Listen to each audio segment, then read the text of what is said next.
તમને ઓલું દેખાય ને, ઓલા પિંજરા દેખાય ને, એમાં એક દીપડો ને હાવજ પૂરેલું છે. ચાલો આપણે જોવા જઈએ હાવજ ને દીપડો.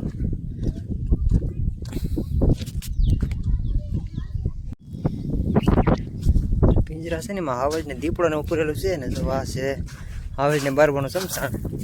તમે કોઈ આવું તો નહીં જોયું હોય, હું પહેલી વાર જમશો.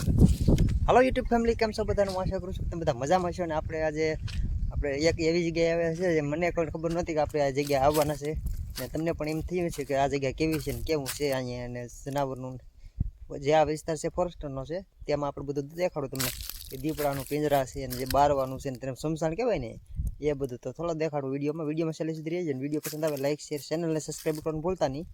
તો ચાલો વિડીયોને આગળ વધારીને શરૂઆત કરીએ કે ત્યાં તો શું છે એ. તો જો આ દેખાય ને એમાં દીપડો છે. તો આપણે અંદર ઘડી તો નથી જવા દેતા. ને જો આ છે એનું સમસાણ. તો જો જનાવરને બારવા માટે પણ જો સમસાણ બનાવેલા હોય છે ને.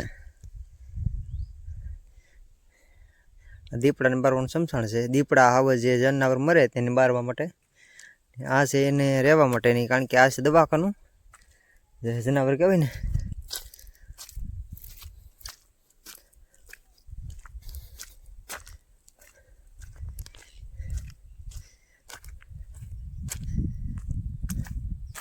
આમાં દીપડા પૂરેલા છે.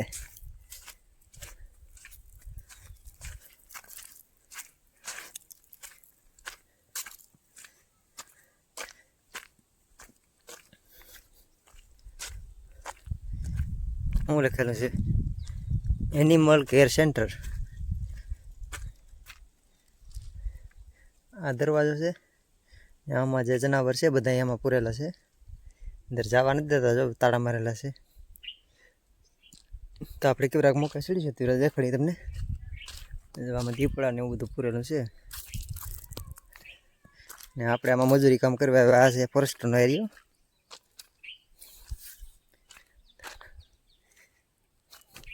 તો આવી જગ્યા તો અમે કોઈ જોઈ નથી, પણ આવા કિસ્મતમાં હોય ને, હું મજૂરી કરતાં કરતાં અહીં પૂગી જાય તો બધા હું જોવા મળે.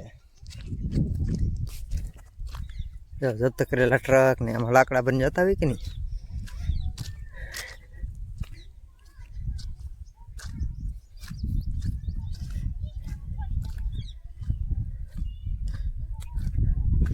જંગલ વિસ્તાર એટલે કે ફોરેસ્ટ, વન વિભાગ.